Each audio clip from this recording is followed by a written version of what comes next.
Hi friends, welcome to அம்மாவின் சமையலறை கோயம்புத்தூர் சமையல். வாங்க இன்றைக்கி சில்லி சிக்கன் ஒரு 3/4 கிலோ அளவுக்கு எப்படி செய்யலான்னு சொல்லி பார்க்கலாம். இது செய்கிறதுக்கு 3/4 கிலோ அளவுக்கு சிக்கனை நல்லா கழுவிட்டு எடுத்து வச்சுருக்கேன். இதில் 1.5 ஸ்பூன் அளவுக்கு மிளகாய் தூள் போட்டுக்கிறேன், தனி மிளகாய் தூள். 1/2 ஸ்பூன் அளவுக்கு மஞ்சள் தூள், இதுக்கு தேவையான அளவு உப்பு, 1 ஸ்பூன் அளவுக்கு கார்ன்ஃப்ளவர், 1 ஸ்பூன் அளவுக்கு அரிசி மாவு எடுத்திருக்கேன். இதோட 1 ஸ்பூன் அளவுக்கு இஞ்சி பூண்டு பேஸ்ட்டு. இது எல்லாத்தையுமே கை வச்சு நல்லா ஒன்று சேர கலந்து விட்டுருங்க. மசாலா எல்லா பக்கமும் கோட் ஆகிற மாதிரி நல்லா கலந்து விட்டுணும்.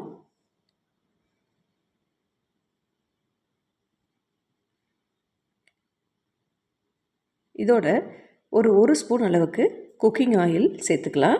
இது வீட்டில் யூஸ் பண்ணுற எந்த குக்கிங் ஆயிலானாலும் பரவாயில்ல, 1 ஸ்பூன் அளவுக்கு சேர்த்துக்கோங்க. இதையும் சேர்த்து நல்லா கலந்து விட்டுருங்க. இதோட ஒரு அரை லெமன் எடுத்து புழிஞ்சிக்கலாம்.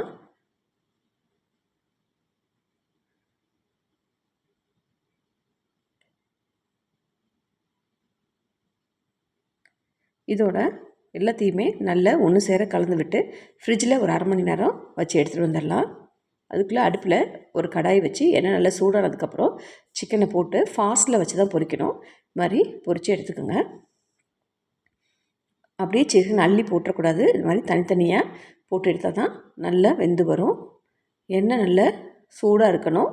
அதே மாதிரி நல்லா ஃபாஸ்ட்டில் வச்சு தான் பொரிக்கணும். சிம்மில் வச்சு சில்லி சிக்கன் பொரிச்சிங்கன்னா உள்ளே ஜூஸியாக வராது. ஹோட்டலில் சாப்பிட்ற மாதிரியே சில்லி சிக்கன் வேணும்னா நான் சொல்லியிருக்கேன், இதே மாதிரி செஞ்சு பாருங்கள். சூப்பராக ஹோட்டலில் சாப்பிட்ற அதே மாதிரி சில்லி சிக்கன் நம்ம வீட்டிலே பண்ணலாம். அம்மாவின் சமையலறை கோயம்புத்தூர் சமையலை சப்ஸ்கிரைப் பண்ணாமல் இருந்தீங்கன்னா சப்ஸ்கிரைப் பண்ணுங்கள். மறக்காமல் ஆல்கிற பட்டனை ப்ரெஸ் பண்ணுங்கள். அப்போ தான் நான் போடுற எல்லா நோட்டிஃபிகேஷனுமே உங்களுக்கு உடனே வரும்.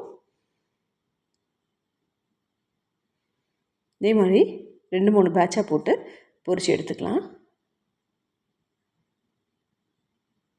சூப்பரான சில்லி சிக்கன் ரெடி.